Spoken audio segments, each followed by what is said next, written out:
System का चक्रव्यूह कुछ ऐसा होता है कि नौकरशाहों के फाइलों पर बैठी चिड़िया को सुलझाने में ही इंसान की ज़िंदगी दांव पे लग जाती है। जी हाँ, मैं इस वक्त राजधानी लखनऊ के ऐसी जगह पे मौजूद हूँ जहाँ एक परिवार भूख हड़ताल पर बैठा है और एक नौकरशाह के तुगलकी फरमान ने उसकी पूरी ज़िंदगी यानी पूरी जो सेवा थी उसको ही समाप्त कर दिया, जिसके बाद उल्टा उस फरमान में ये बताया गया कि वेतन वसूली की जाएगी, जिसके बाद से उस परिवार आज तक भूख हड़ताल पे है। और हालात अगर तस्वीरों में देखें तो तस्वीरें ही बयां कर रही है कि आदमी शायद कब से उठा ही नहीं है। आँखों से निकलता है आंसू और शरीर इस बात की गवाही दे रहे हैं कि इस तुगलकी नौकरशाही के फरमान ने शरीर में जो जान बची थी वो शरीर भी अब बेजान होती जा रही है। लगातार लोगों से, अफसरों से अपनी बात, अपनी गुहार लगाता रहा, पर अफसरों के कान पर जू तक नहीं रोका। और ये हड़ताल किस बात की लेकर है कि आप देख सकते हैं, दिन चौथा गन्ना एवं चीनी आयुक्त द्वारा वेतन रोकने और वर्तमान वेतननामा से तीसरे वेतननामा में विस्थापित करने वेतन वसूली का आदेश जारी कर दिया। उम्र 55, परिवार में गिने चुने लोग, हालांकि बेटे बच्चे काम करने को मजबूर, पूरा परिवार ही पीड़ित परिवार यानी कर्मचारी भूख हड़ताल पर है और ये तक कह रहा अगर मेरी मांगें नहीं मानी गई तो मैं अपनी जान तक दे दूंगा। आइए बात करते हैं आखिर क्या समस्या है और किन परेशानियों से गुजर रहे हैं और अफसरों से कितनी बार गुहार लगा चुके हैं। अंकल जी, मेरी आवाज़ शायद आप तक कानों तो आ रही होगी और आप ऐसे ही रहिए, हमें लगता है शायद काफ़ी दिनों से आपने एक अन्न भी नहीं खाया होगा। चौथा दिन है वही पानी पी के गुजारा कर रहा हूँ। अब मेरे बोलने की क्षमता नहीं बची कि हम क्या बोल सकूँ क्या ना बोल सकूँ।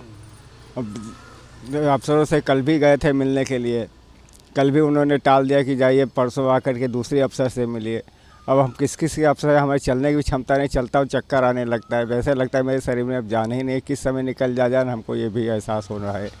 बिल्कुल मरने के कगार पे पहुँच जाऊँ, लेकिन अफसरों के मुंह से एक भी आवाज़ नहीं निकलती यहाँ आप जाइए, मैं आपकी सुनवाई करूँगा। 2 अक्षर लिख कर के हमको कोई देने को तैयार नहीं है। इसलिए मैं बिल्कुल निराश हो गया हूँ। मेरे शरीर से आत्मा कब निकल जाए ये हमको भरोसा नहीं रह गया है। नौकरी करते हुए कितना समय बीत गया और आपकी मांगे क्या हैं, और अगर मांगे नहीं मानी गई तो आगे क्या करेंगे, और ये सज़ा किस बात की दी जा रही है आपको? हमको नौकरी करते हुए 32 साल हो गया है।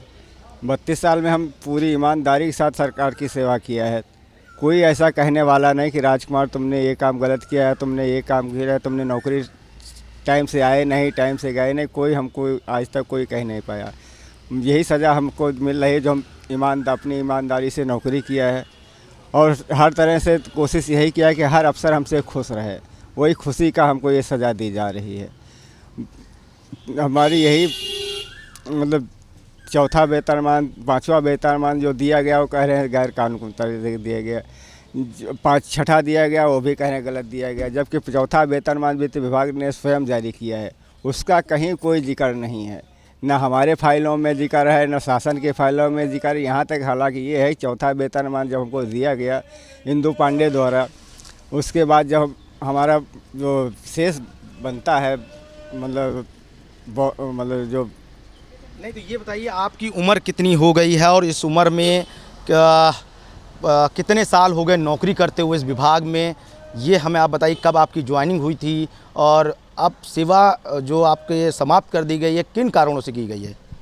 हमारी उम्र लगभग 55 साल की हो गई है। हमको नौकरी करते हुए 32 साल हो गया है। बीमारी से भी ग्रस्त हैं आप?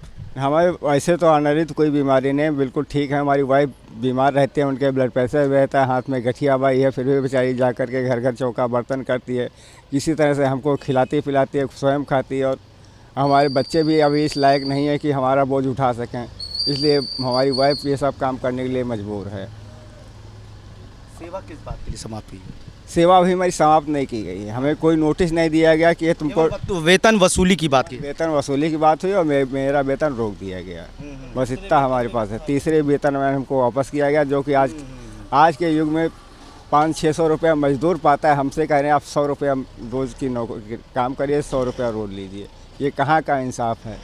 यही हम सरकार से गुहार करना, सरकार यही कहती है कि सबका साथ सबका विकास। एक कर्मचारी भूखों मर रहा है, उसकी आवाज़ सरकार तक, कानों तक नहीं पहुंच रही है। सरकार का कोई भी बंदा यहाँ इतनी बड़ी बिल्डिंग है, इसमें हज़ारों कर्मचारी हैं, लेकिन कोई भी हमारे पास हमारा हालचाल पूछने के लिए नहीं आ रहा है। तो ये वो कहानी, वो दर्द, वो तकलीफ़, वो तड़प आप देख रहे होंगे, सुन रहे होंगे, समझ रहे होंगे। और ऐसी कहानी हमारे चैनल यानी जन सरोकार के मुद्दे लगातार उठाता है, जहां सत्य, साहस, समर्पण के साथ हम वो मुद्दे लाते हैं जो ज़मीनी स्तर पे आम लोगों के मुद्दे हैं। अब ये जो हालात हैं कब सुधरेंगे और इनकी बातें अफसरों के कान तक कब जाएगी, ये तो वक्त ही बताएगा। वीडियो जर्नलिस्ट राहुल चौहान के साथ अनुज कुमार, भारत एक्सप्रेस, लखनऊ।